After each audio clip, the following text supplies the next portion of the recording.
Have you ever seen someone so obsessed with power that they forgot the ground beneath their feet until that same ground swallowed them whole? In the quiet suburban town of Greenfield Estates, HOA President Karen Miles ruled her neighborhood like a queen of control. Every mailbox, every blade of grass, every parking space had to meet her perfect vision. To her, the HOA was not a community, it was a kingdom, and she was the ruler. But everything changed the day Thomas Miller moved back into his late father's farmland right at the edge of the HOA boundary. Thomas was a calm, hard-working farmer, a man who believed that life's worth came from sweat and soil, not titles or power. He rebuilt his father's old barn, started planting organic vegetables, and even parked his old blue tractor near the wooden fence line. The land came alive again. Birds returned, kids waved when they passed, and the sweet smell of earth filled the morning air. But Karen didn't see life. She saw imperfection. To her, the tractor was noise pollution, the crops were visual clutter, and the farmer was a walking violation of her authority. One morning, clipboard in hand and arrogance in her stride, she marched to his property. "This is a residential area," she snapped, pointing her manicured finger at the barn. "That smell, that tractor, it's ruining our property values." Thomas calmly wiped his hands on a rag. "Ma'am, I've got a county permit." "Everything here's legal." Karen smirked, her lips curling. "Not while I'm in charge. I make the rules here." From that day, her mission became personal. She sent warning letters, fines, and citations, each one more aggressive than the last. Thomas didn't fight back, he just worked harder. That infuriated her more. She wanted to break him publicly, to show everyone that no one could defy her and get away with it. Then came the day of the storm. After a heavy night of rain, the ground around Thomas's property was thick with mud. Karen arrived that morning, flanked by her HOA board members, wearing a beige power suit, pearl necklace, and high heels, as if she were attending a city gala instead of inspecting a farm. "We'll record everything," she barked, holding up her phone. "This fence violates community aesthetics." Thomas shook his head. "Ma'am, please, the ground's unstable. You shouldn't walk in there." She laughed, dismissing him. "I'm not afraid of a little dirt. Unlike you, I know how to stay clean."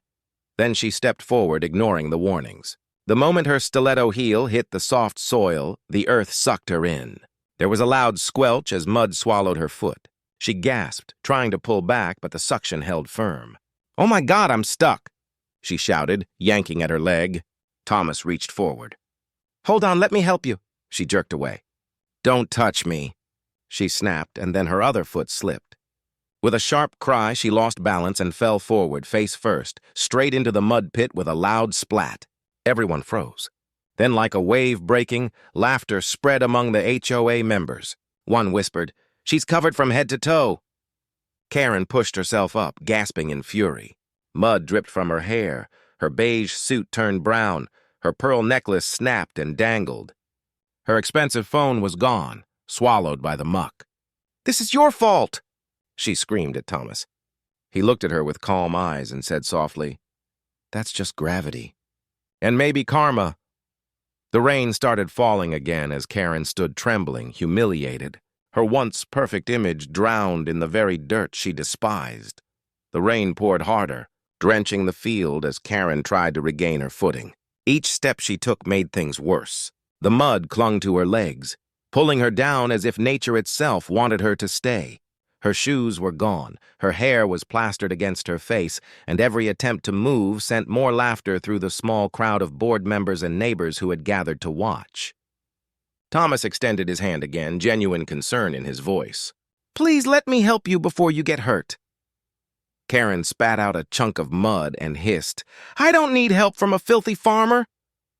Her pride burned hotter than the embarrassment on her face. Then, as if on cue, thunder rolled across the sky. A gust of wind tore her hat away, and when she turned to grab it, she slipped again, this time rolling halfway down the muddy slope, flailing like a scene out of a slapstick comedy. The HOA members couldn't contain themselves. Some turned away to hide their laughter, others recorded on their phones. From a nearby porch, a child shouted gleefully, "The HOA lady turned into a mud monster!" The words cut deeper than any fine ever could. By the time Thomas managed to pull her upright, she looked like a statue sculpted from clay. Her eyes burned with humiliation. Sirens echoed in the distance. Someone had called emergency services, assuming a serious accident had happened. When the police arrived, they tried not to laugh, but one officer couldn't resist a grin. "Ma'am," he said carefully, "looks like the land made its own decision today." Karen froze as the sentence hit her.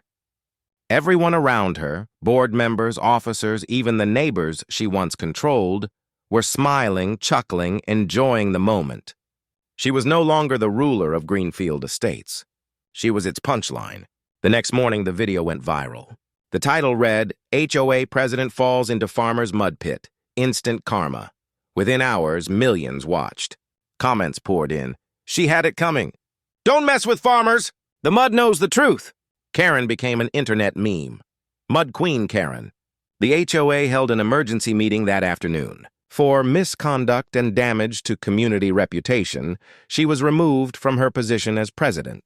Meanwhile, Thomas's farm flourished. Families began visiting to buy vegetables directly, kids played with goats, and schools invited him to talk about sustainable living.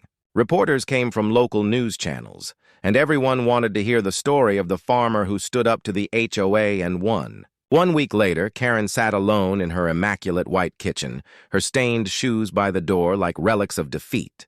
Outside her window, she could see Thomas teaching children how to plant seeds.